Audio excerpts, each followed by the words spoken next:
Bună ziua! Astăzi mi s-a permis să-mi fac de cap cu bani mulți. Dacă aș fi un copil de bani, gata, fiți atenți la mine. Am aici așa un laptop, un Sony Vaio, după cum se vede, funcțional.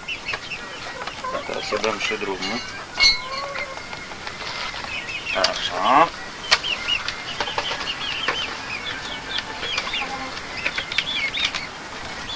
Da. Așa, bun.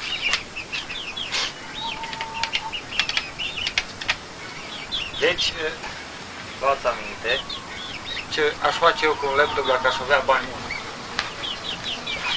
Sunt la țară.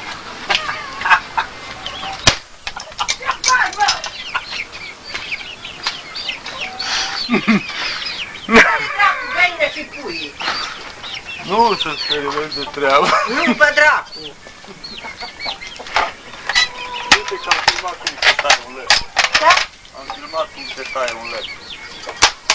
Cu toporul ăla mi-l tăiat. Dar cu ce? Păi, tu crezi că ești nebun, măi, Aline, mă? Mă strici dracu toporul. Nu să strigă. Nu la dracu să-l lea.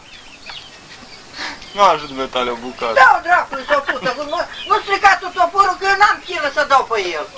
Îți dau eu de polizor. Dar asta nu-i de tăiat, asta e de tăiat lemne. Bă, de dracu tu la el de alea. Uite, ăsta e procesorul. Vezi? Nu, uite, vezi, uite aici, să și cunoaște unde A, mă, lasă în plastic, mă. În plastic, da. Du-te, bă, de aici. Nu, du-te. Mergi.